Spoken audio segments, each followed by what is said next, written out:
No había terminado el primer siglo y ya tenían serios problemas con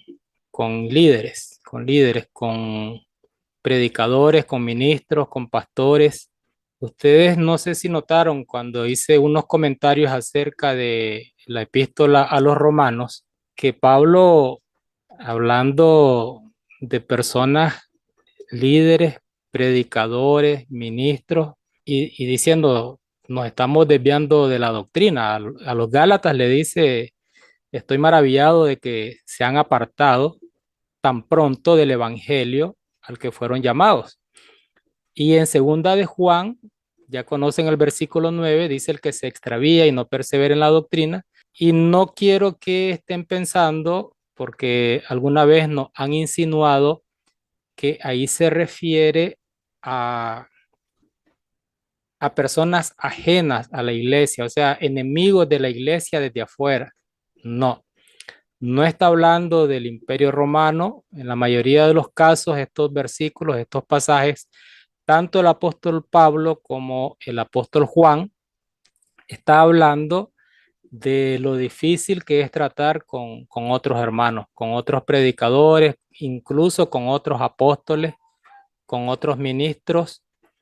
Y si en el primer siglo se estaban dando esas cosas, no le parezca extraño lo que estamos viendo ahora.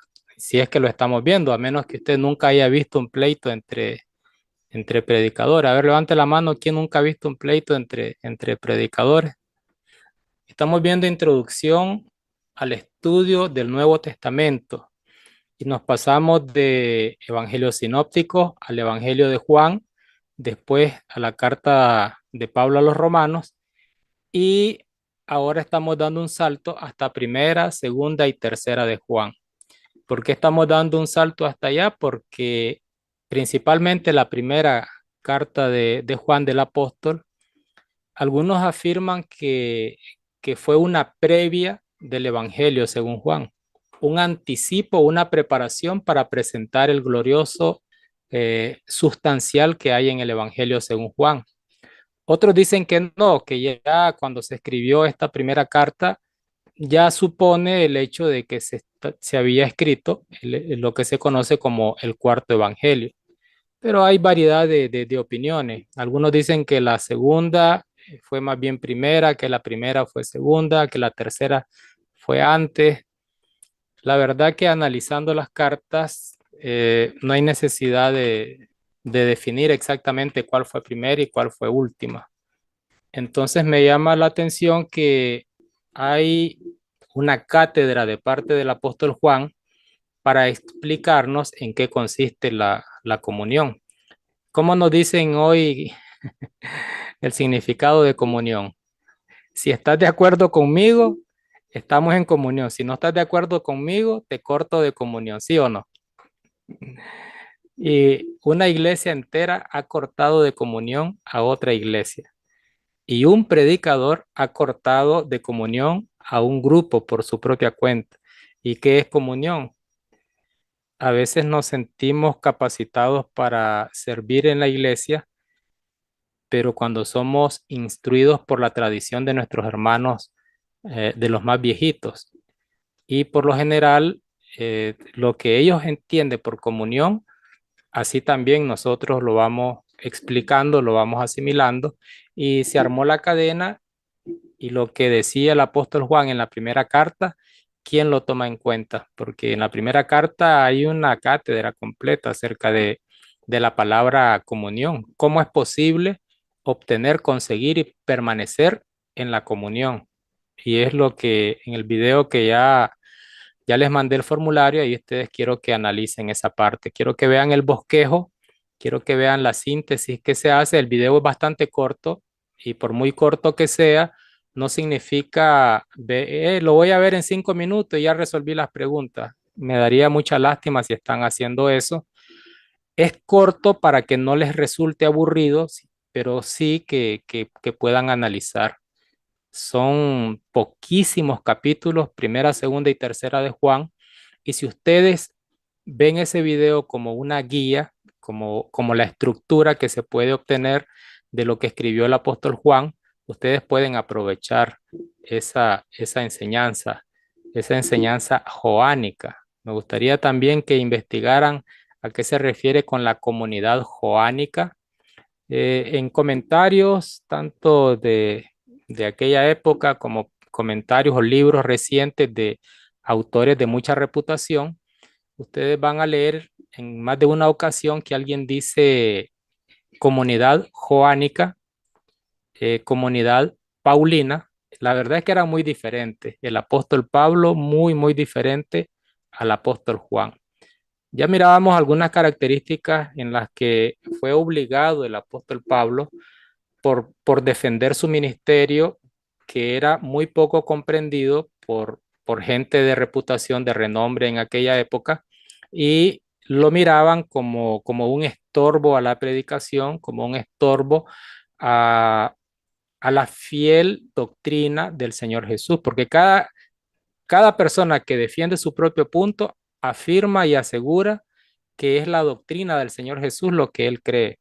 Entonces, por eso Pablo tiene un ministerio en donde se vio obligado, como lo pudieron observar, ojalá que lean toda la carta a los romanos, con la guía que también está en el video y con las clases que les impartió Selvin también, que no era fácil para él y que tampoco era fácil para el apóstol Juan. Incluso hay un Diótrefes en la tercera carta de Juan, en la tercera epístola de Juan. Ese Diótrefes no quería recibir a los enviados por Juan, enviados por un apóstol y un gallito allí envalentonado como ministro de la iglesia en determinado lugar, no quiere recibir a los enviados del apóstol Juan. ¿Usted se imagina algo como eso? Imagínese algo como eso y cosas peores. Lea sobre Diótrefes ahí en una de las cartas del apóstol. Lea también la manera en que se expresa el apóstol Juan a los disidentes, le llama seductores, le llama descendientes de Caín, le llama de muchas maneras. Y no ha terminado el primer siglo y todavía están vivos los apóstoles, al menos el apóstol Juan estaba vivo, ya que estas cartas se escribieron posiblemente a finales del primer siglo, antes de finalizar el primer siglo. Y ya desde esa época, problemas para poder mantener comunión entre los hermanos. Y ahora que no están los apóstoles, y ahora que ya pasaron 2000 años, y ahora que sálvese quien pueda, y quién podrá defenderme, y predicadores corriendo a miembros de la iglesia, directa o indirectamente. Y dicen en sus predicaciones, hermanos, miren, la puerta está abierta, el que se quiere ir, que se vaya. Usted puede imaginarse al apóstol Juan diciendo esas palabras que se escuchan y son populares y lo dicen como queriendo marcar una diferencia. No, no marcan diferencia, son muchísimos que utilizan esa frase.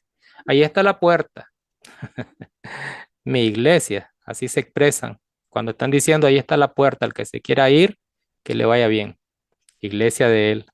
Ahí estaba Diótrefes en una de las cartas de Juan que estaba rechazando a los enviados del apóstol.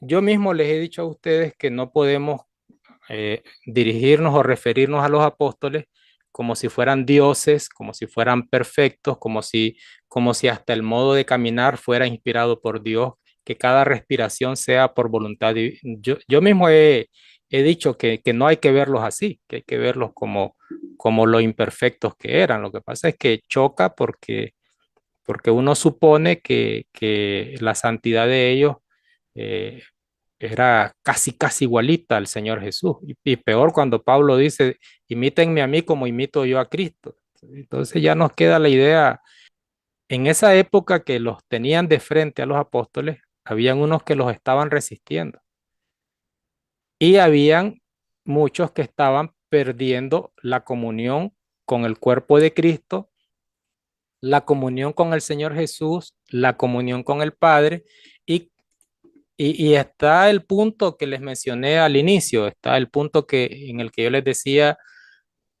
Eh, Esta carta, la primera de Juan, pudo haber sido una previa. Previa es como preparando el camino para presentar el cuarto evangelio, que es con toda la teología paulina, con toda la teología, la profundidad de enseñanzas que trae acerca de la divinidad del Señor Jesús. Esos pleitos por lo general es, yo soy el que manda aquí. Y el otro decía, no, vos no mandás aquí, a vos te sacamos de aquí, te sacamos por inmoral. ¿Y cómo me demostrás que yo estaba de inmoral? ¿Y cómo? Esos son los pleitos. Entonces, y a veces son pleitos silenciosos. ¿Saben por qué? Porque uno le tiene un trompo enrollado al otro y el otro le tiene un trompo enrollado al uno. Y estamos hablando de líderes de nuestras iglesias. Y dice el apóstol Juan, ahora sí, con los planteamientos que él hace. En la primera carta, por ejemplo, él plantea un, unos criterios. Por eso les ponía yo ahí, con base a los textos de la Biblia de Jerusalén, primer desarrollo de los criterios y formas de vivir la comunión, que está desde el capítulo 1 al capítulo 2, casi al final. Es bajo el principio de que Dios es luz, que se pueden contemplar las exigencias de vivir en la luz. O sea, ¿cómo vivir en la luz? No pecar, amar al hermano, mantenerse en la fe, preferir el amor del Padre antes que el amor del mundo, guardarse de los anticristos. ¿Quiénes eran los anticristos para el apóstol Juan? Eran los que negaban que el Señor Jesús había venido en carne, porque decían el Señor vino, bueno, Jesús, no decían el Señor, Jesús vino como un fantasma. El segundo desarrollo de los criterios y formas de vivir la comunión, bajo el principio Dios es Padre justo que nos otorga el don de la filiación, es decir, que nos trata como a hijos, como familia, como los más cercanos. Y se recuerdan en esa sección bíblica las implicaciones de eso mismo, de vivir como hijos de Dios, romper con el pecado, amar al hermano, confiar en Dios, y que eso está por encima de nuestra conciencia. Insiste una vez más, y guardarnos de los anticristos. El tercer desarrollo de los criterios y formas de vivir la comunión bajo el principio de Dios es amor. Bueno, uno, bajo el principio de Dios es luz. Otro, bajo el principio de Dios es Padre justo. Este tercer desarrollo de criterio es bajo el principio Dios es amor. El amor de Dios que envió a su Hijo y que nos envía también al Espíritu Santo, y las exhortaciones a amar a Dios y a los hermanos. Entonces la fe se convierte en un testimonio. Esto suena casi al Evangelio según Juan. Incluso los primeros 4 versículos, no sé quién de ustedes los tiene ahí a mano, ayúdenme por favor. Es como la previa o como complemento. Pónganlo como ustedes quieran, esta primera carta de Juan. Lo que existía desde el principio, lo que hemos oído, lo que hemos visto con nuestros ojos, lo que contemplamos y tocaron nuestras manos acerca de la palabra de vida. Versículo 2. Pues la vida se manifestó y nosotros la hemos visto y damos testimonio y anunciamos la vida eterna, que estaba vuelta hacia el Padre y que se nos manifestó. Versículo 3. Lo que hemos visto y oído os lo anunciamos, para que también vosotros estéis en comunión con nosotros. Y nosotros estamos en comunión con el Padre y con su Hijo Jesucristo. Versículo 4. Os escribimos esto para que nuestro gozo sea cumplido. ¿Alguien de ustedes le encuentra similitud con el primer capítulo del Evangelio según Juan, del cuarto Evangelio? Inicia en el primer versículo, dice en el principio, igual que inicia el Evangelio de Juan. En el principio era el verbo y así, igual inicia la primera carta de Juan. Dice que en el principio, eh, vamos a ver, desde el principio era, dice. Quiere decir que estaban ellos presentes, o sea, sobre todo Juan, el que escribe, pero estaba presente, lo vivió, lo palpó, es que es lo que dice ahí. O sea, él es testigo, ¿verdad? Eso es lo El principio de la vida que se manifestó, que es el Señor Jesús. No que estuvo en el principio de la creación, obviamente. No, no. Dice que el que estuvo en el principio, él lo vio, él lo palpó, él fue testigo, él es testigo de eso. O sea, de Ya. la verdad que él está escribiendo de esta manera. Está escribiendo Ok, al Señor Jesús. ok. Parece el mismo apóstol, porque se siente que es un estilo de iniciar su escrito, pero iniciar desde el principio para poder fundamentar lo que va a decir a continuación. Y así como en Juan, el cuarto evangelio, comunión es una palabra clave, indispensable, comunión, y él dice, ¿cómo logramos en estos días en que hay personas que andan en situaciones de que no les importa la comunión? Ellos dicen que están en comunión con Dios, pero están en pleitos con sus hermanos, están en indisciplina, en rebeldía, llevando las cosas como no se deben. Si no se le hace caso al Diótrefes, estoy hablando de casos como el de Diótrefes que se menciona en estas epístolas, pues nos va a ir mal, nos va a ir mal. ¿Y qué es comunión? Bueno, según la enseñanza que nos da dentro de la iglesia, es estar de acuerdo con todo lo que se haga. Pero si nosotros vamos estudiando y nos vamos dando cuenta, estar en comunión con Dios y con las demás personas, estar en obediencia, pero a Dios, no a las personas que están al frente de una congregación. Padre, quiero que ellos sean uno, así como tú y yo somos uno. Y la pregunta, y me la hago, y se la hago a ustedes muy sinceramente, si no es posible estar en comunión con nuestros hermanos, ¿por qué el Señor estaba pidiéndole al Padre? ¿Por qué el Señor Jesús estaba pidiéndole al Padre por la unidad entre los seguidores de Él? Y no Por, quiero ser fatalista, pero ¿será que algunos no somos seguidores y hay que apartarnos de ellos? Mana Mayra.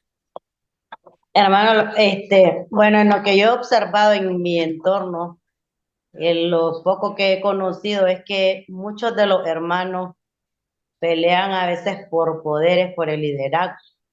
Y las inconveniencias no se dan por otras razones más que porque yo quiero estar al frente o quiero ser yo el que decido o quiero ser yo el que voy a dirigir y no permita a los demás miembros que tal vez tengan esa oportunidad.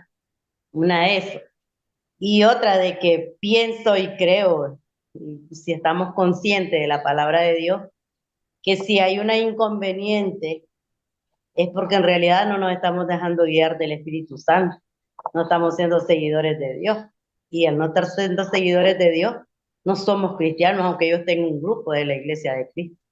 La fe y el amor aparecen como la síntesis del cristianismo en estos escritos joánicos.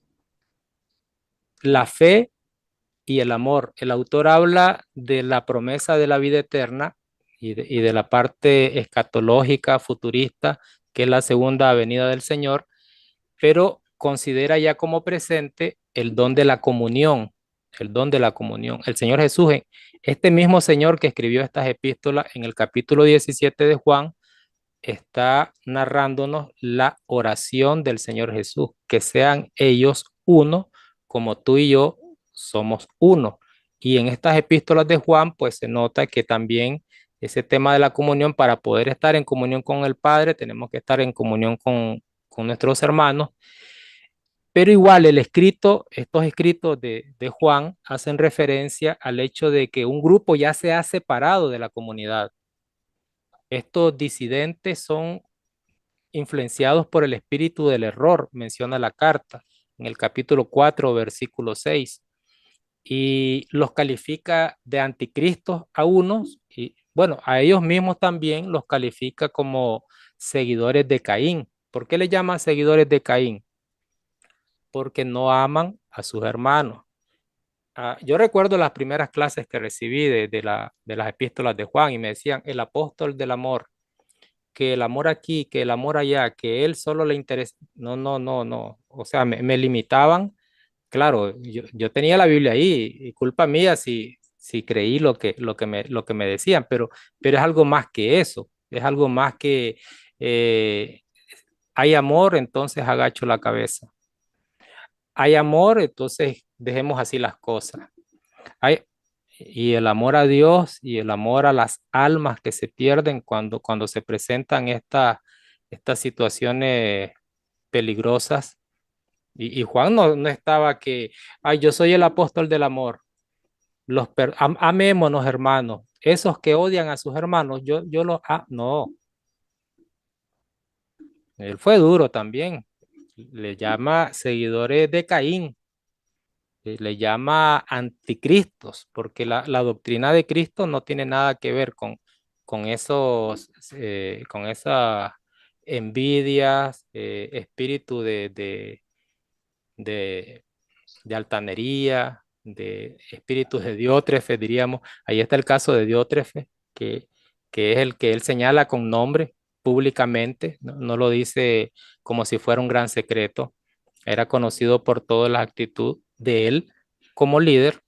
Entonces, para Pablo, algunos ya estaban apartados, y lo dijo en Gálatas, cuando les hice los comentarios de la epístola a los romanos, y les dice, estoy maravillado que tan pronto se alejaron, y si alguien se extravía, no tiene a Dios, y dice, aquí vamos a ser firmes. Sí hay amor en nosotros, amor por todos, pero amor no significa claudicar y ceder el terreno a Satanás para que se sigan haciendo estragos. Tal vez se necesita un liderazgo que también tenga firmeza y vaya acompañado con cierta sutilidad. Ojalá no me tocara a mí algún día mediar porque los mando a echar presos a los dos, que sería lo más fácil, pero Pablo, Juan, lidiando con situaciones muy, muy difíciles, y notamos en estos escritos, en Gálatas, en Filipenses, en Corintios, las dos cartas a los Corintios, palabras severas de Pablo.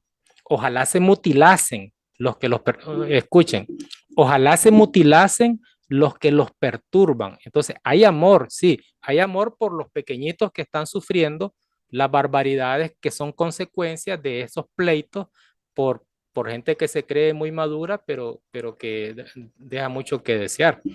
Y Juan también está mostrando severidad. Al que causa división, dice, deséchalo. Ya ni siquiera dice, córtalo de comunión. Habla de deséchalo. Entonces, hablemos de amor. Sí, hablemos de amor. En comunión. Y ahí están los principios. Ahí están, principalmente en la primera epístola de Juan. Ahí están los principios. Cómo se conforma o cómo se constituye en una comunidad cristiana el amor de Dios, el amor al prójimo, y cómo a eso se le puede llamar comunión espiritual. Dicen uno, no, pero pleitos tiene que haber. Sí, es que estamos de acuerdo que pleitos tienen que haber, pero, pero, pero ¿hasta dónde llegan esos pleitos o esas acusaciones o esas barbaridades que estamos cansados de contemplar, y que la gente más sencilla, más humilde, a veces más devota, dicen, esto no puede ser de Dios? Alguien muy allegado a mí me dice, fíjate que nunca había estado yo en una reunión entre líderes o de líderes a nivel nacional. Es la primera en la que estuve. Y te lo digo con mucha sinceridad. Y yo sé que esa persona tiene muchísimo conocimiento y tiene muchísima devoción y tiene una buena conducta. Y me dice, te lo digo con sinceridad, no encuentro la más mínima diferencia entre aquellas que me hacen llamar sectas y las cochinadas que he visto en estas reuniones.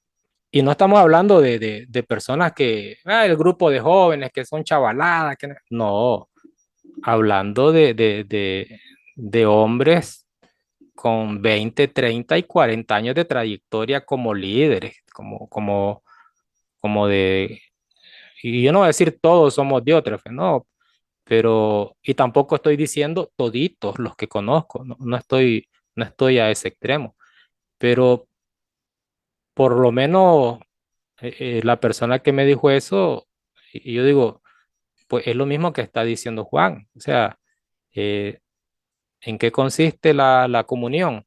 Tiene que ver solamente con la teoría, que si estamos bien concentrados, entonces vamos a poder obtenerla, vamos a poder conseguir el nivel o el chakra adecuado o el shinigami. Hay unos términos ahí que solo los escucho en los animes japoneses, el yin y el yang, que es el bien y el mal. O sea, ¿qué nivel, el nivel que alcanzó Buda, que aguantó hambre por una barbaridad de días y mientras menos comía, se alimentaba con la hoja de un árbol y podía pasar una semana sin digerir cualquier otro alimento?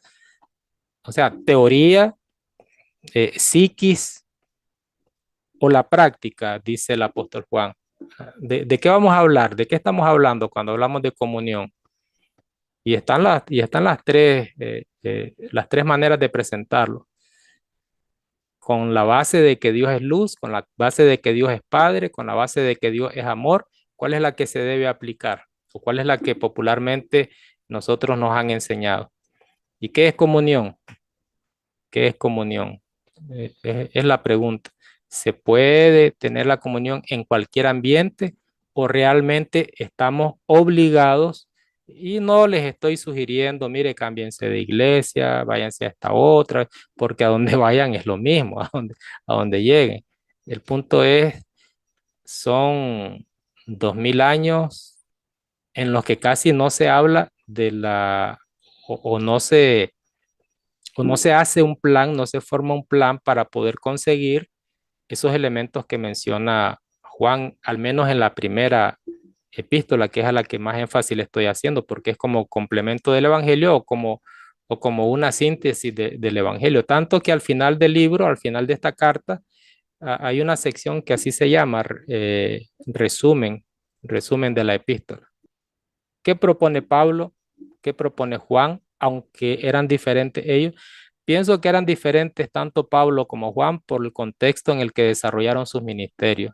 Uno a los gentiles, el otro en Éfeso, el líder, el presbítero se hace llamar el mismo, escribe el presbítero a la señora elegida. La señora elegida puede ser la iglesia en Éfeso, que es donde él era el líder, o la comunidad joánica. Yo dudo que se refiera a la comunidad joánica. Investíguenme, por favor, esa frase, comunidad joánica, para que cuando estemos leyendo en un libro, eh, entendamos a qué. Bueno, sí, se refiere a las tres epístolas, más Apocalipsis, más el cuarto evangelio, esos 5 escritos. A eso se refiere la tradición joánica, la literatura joánica, pero no estoy tratando de sugerir, ni lo encuentro yo en la historia, de que unos seguían a Juan y otros seguían a Pablo. No, unos trabajaron con Juan y otros trabajaron con Pablo. Quiero que por favor lean despacito esas 3 epístolas, las 3 de Juan. Eh, si usted si usted me sigue en lo que estoy tratando de decir desde que empezamos esta introducción al Nuevo Testamento, usted va a sentir que el Nuevo Testamento es pequeñito. Parecieran un montón de cosas. 27 libros. ¿Cuándo, hermanos? No, son cositas básicas que en el contexto que se van desarrollando la escritura de cada uno de esos libros, en la formación tanto de los evangelios como de Hechos, como de Romanos y las 3 de Juan. En la próxima vamos a ver Apocalipsis, se lo adelanto para que también vamos a hacer algunos comentarios cómo encaja Apocalipsis dentro del contexto del Nuevo Testamento, en donde se está procurando una sola cosa, una sola cosa, permanecer en el amor. Se necesita comunión con nuestros semejantes, con nuestros hermanos, con los demás cristianos, para permanecer en el amor. Se necesita el Espíritu Santo que nos dijo Hechos para poder avanzar en el amor. Se necesita al Señor Jesús porque esa es una de las características principales de Juan. A eso se refiere la tradición joánica. El énfasis de él es el Señor Jesucristo, el Señor Jesucristo, el Señor Jesucristo. Tal vez Pablo, por su otro contexto, es que la ley no es para que se cumpla por los gentiles, que la gracia es suficiente, que la gracia aquí, pero todos vienen a caer a lo mismo, a buscar el amor de Dios. Hermana Mayra. La comunidad joánica se refiere a un grupo de seguidores cristianos primitivos que se identifican con las enseñanzas del Evangelio de Juan. Esta comunidad se destacó por su énfasis en la divinidad de Jesús y su relación íntima con él, que era un grupo de personas que se dedicaban al servicio de Dios según guiados que Juan los predicaba, que seguían el Evangelio que Juan les predicaba. Juan tenía discípulos. A ver, la palabra discípulo es estudiantes. Estudiante. En esa época, pues, nosotros decimos ¿qué pasaba? ¿Cómo me convertí en discípulo? Eran personas que trabajaron con Juan, personas que fueron estudiantes, a quien Juan les enseñó, los preparó, los capacitó. Y por eso es que muchos afirman, aseguran y tienen certeza, según ellos, de que estas epístolas fueron escritas por algunos de los seguidores del apóstol Juan, es decir, de los estudiantes. No se me vayan a ofender que no estoy tratando de meter orejía al decir seguidor. Estudiantes, discípulos de Juan, afirman y argumentan y hacen libros enteros de que fueron ellos los que escribieron, pero que es como que lo hubiera escrito el mismo apóstol Juan, como aquellos que escuchaban el discurso de Pedro y comenzaba a escribir, por lo menos Marcos, ¿verdad? Marcos dice, escuchó a Pedro su discurso y le dijeron, mira, ¿por qué no escribís todo lo que dice Pedro? Y comienza. Y como la memoria de ellos funcionaba mejor que la de nosotros, podían retener una cantidad enorme de información, la transmitían por medio de un escrito. Si no hay más comentarios o preguntas. Para mí, en lo poquito aquí consulté, ¿verdad? Que era que comunidad joánica. Juan es el que más escribe de Dios, del Señor Jesús como divinidad, ¿verdad? Es el que enfoca esto, por eso es diferente su evangelio a los otros tres, ¿verdad? A los tres evangelios. Y entonces, esto hace que él sea cristocéntrico, ¿verdad?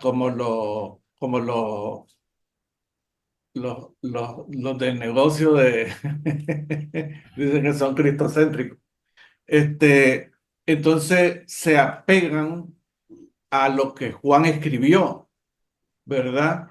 Sin llegar a ser como en Corintios decía Pablo, yo no soy de Apolo, ni soy de Pablo, ni soy del otro, ¿verdad? Sino que yo soy de Jesús, del Señor Jesús, soy cristocéntrico y me apego a lo que escribió Juan de Jesús, pero sin ser joánico, no sé si me logro dar a entender, sino ser cristocéntrico. Y no es que Pablo no haya hablado del Señor Jesús. El enfoque que hicieron ellos en el desarrollo de sus escritos, se nota bastante diferencia, se nota a la primera lectura, porque eran contextos diferentes. Y ya les dije, Pablo vivía atareado discutiendo contra judaizantes, es decir, judíos que se hicieron cristianos y que por ser judíos querían que los gentiles también se convirtieran, además de cristianos, en judíos. O sea, como que ser judío era parte de los requisitos. Entonces, en ese contexto, los escritos de Pablo, porque es lo que vamos a ver también en la última clase, no en la próxima, que es de Apocalipsis. Por eso es que lo que Pablo está atendiendo con las epístolas son problemas circunstanciales. No es una constitución, no es un código de leyes, de mandamientos, 30, 40, 50. En 13 epístolas de Pablo, a 4 mandamientos por epístola son 80. No, no es una lista de mandamientos, sino cómo él abordó los problemas que se iban presentando en las congregaciones, pues él atendía a los gentiles. Entonces, esos son las epístolas. Ustedes quieren doctrina del Señor Jesús, quédense con el Evangelio. Y algunas aclaraciones que hacen, porque claro, es útil leer hechos, ayuda muchísimo a entender perfectamente la doctrina. Ayuda bastante también los casos que personalizó el apóstol Pablo, de los cuales muchos contextos desconocemos, pero Juan, que se desarrolló en un ambiente diferente, es como más fácil de seguir. A usted le preguntan hoy, ¿y qué es lo esencial en el cristianismo? Diría la mayoría de los que conozco, lo esencial es todos los domingos a las 9 de la mañana, culto de adoración. Eso es el cristianismo. ¿Qué hubiera dicho Juan? ¿Qué hubiera dicho Pablo? Otro concepto que, a ver, bueno, es que en la medida que estoy hablando vamos aclarándonos un poquito más. No, está bien. Juan se basa estrictamente en lo que él vio, en la divinidad que él vio, porque él estuvo presente. Pablo asume, me imagino yo, el joanicismo, pero además Pablo es más operativo. Él se dedica a ver los problemas específicos que no narra, que no vivió Jesús, no los narra Juan, por supuesto, y él trata de corregir adaptándose a las creencias del Señor Jesús, ¿verdad? O sea, ese es el contexto diferente. Uno habla de la divinidad, lo que él vio, lo que él vivió, lo que él palpó, lo que él tocó, ¿verdad? El otro es cómo en la práctica llegamos a lo mismo, me parece a mí.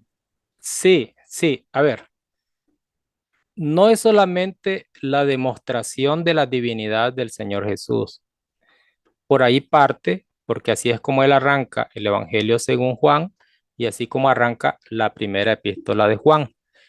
Es el mismo arranque, pero es para encaminarnos y llegar a unas conclusiones en las que se pueda quedar claramente definida cuáles son los criterios válidos para descubrir dónde está el Espíritu de Dios, para conocer cuál es la verdadera dimensión del Señor Jesús. O sea, para vivir una total eh, y auténtica fe, porque los cristianos quieren saber hoy cuáles son esos criterios válidos. Tal vez otros no, tal vez otros dicen, a ver, como me dijeron que alguien habló ahí, eh, pregúntenle al hermano Pedro Batres para que vean que Fernando Montes está equivocado. No, dice Juan, vamos a hablar de la persona del Señor Jesús, vamos a ver lo que hizo el Señor, de dónde vino, quién es, qué hizo, qué nos manda, cómo lo podemos hacer, qué nos manda en el Evangelio, cómo lo podemos hacer en la primera carta. Entonces, es un compendio para el que quiere descubrir qué es lo básico, qué es lo esencial, qué es lo primordial. Si alguien descubre, dice Juan, estoy parafraseando y resumiendo extremadamente, si alguien descubre cómo podemos estar y recibir el Espíritu de Dios y convivir con Dios, no le va a hacer caso a las pequeñeces, a las cosas por las que hay pleitos, a las tonterías por las que se arman revuelos y se dividen las iglesias, se dividían desde aquella época. si viéramos lo esencial. Es lo bonito de Juan. Usted no tiene por qué decir, yo prefiero a Juan que a Pablo, quédese con los dos. Pero es que el enfoque no es lo mismo hablar del Evangelio en su pureza, en su esencia, buscando esencialmente lo que realmente tiene relevancia o debería tener relevancia en el cristiano. Hoy de lo que se habla es que no hay que diezmar, que la ofrenda no se le dé al que está fuera de la iglesia, que el que se reúne todos los domingos va directo al cielo, que el que sale del agua bautismal ya pues no hay diablo que lo mueva. A veces nos hablan de esos detalles que porque es lo que vemos en otros, se ha constituido en una serie de reglas porque nos da pereza a la mayoría de cristianos, nos da pereza sentarnos a leer la Biblia, a comentarla. Ustedes aprenden más y comentan. Espero que más adelante, el próximo año, quieran comentar más. Por ejemplo, la clase de las epístolas de Juan, ahí está ya el video. 9 minutos, ahí está toda la clase. Aquí deberíamos estar comentando todo. Y, y no sé en qué momento fue que desequilibré la cosa, que ahora ya no se las mando una semana antes para que vengan. A lo mejor fue el desánimo. Yo digo, les mando una semana antes el video para que el día de la clase todos estemos comentando, pero solo me quedan viendo. Y digo, pues no vieron el video. Lo vieron en carrerita para contestar el cuestionario y no tienen mucho que decirme. Y yo les pregunto, miren, ¿y qué es lo más importante en la iglesia? Tal vez hubiera comenzado con eso. Y me comienzan a decir ustedes, hermano, que las mujeres no pueden recoger la ofrenda. Eso es lo más importante en la doctrina. ¿Cuándo en su vida le iba a importar al apóstol Juan o a Pablo esa tontería? ¿Ah? Y no lo estoy diciendo ni como hipérbole ni como burla. ¿Cuándo le iba a importar al apóstol Juan esa tontería de que si la mujer puede recoger la ofrenda o no? Si recoger la ofrenda no es liderazgo, es servicio. Y esas son las discusiones. Dijo ahí alguien, estaba el coro de Baxter y había un corito había un momento que se hacían unos chasquidos, o ya sea con el dedo, o se le daba una o dos palmaditas, pero una exhibición del coro de Baxter. Y nos presentábamos en todas las iglesias en Honduras, en bautistas, presbiterianas, católicas, y todos nos valoraban, pero los de la comunidad llamada Iglesia de Cristo, la denominación Iglesia de Cristo, solo agarrándonos a pedrada. Y todos los demás disfrutando y suplicándole al maestro de música que fuéramos a congregar. Y en nuestra propia casa, no, que chasqueaste los dedos en medio de un canto al infierno. ¿Ah? Que la mujer para llegar a evangelizar no puede llegar de pantalón, tiene que ser de falda. El pantalón es para ir al mercado. Miren la hipocresía. Entonces, todas esas cositas creen que son las cosas esenciales en el reino, que son las cosas que te acercan a Dios, que son las... Y usted comienza a sacar la pureza de estas enseñanzas en las epístolas, en los evangelios, y usted dice, no voy a perder mi tiempo a discutir con tontos. Y usted deja de discutir con esas personas. No puede trabajar con ellos, aparte trabaje con otra comunidad. Y Juan es lo que me está diciendo Pablo. Voy a dejar que él haga estragos, que él pisotee el nombre de Cristo con esos pleitos, como el video que les acabo de presentar. Y lo esencial, y la comunión, y el Espíritu Santo, no da tiempo, porque hay que resolver las tonterías primero. Tengo 10 minutos despidiéndome, ahora sí, buenas noches. Dios nos bendiga.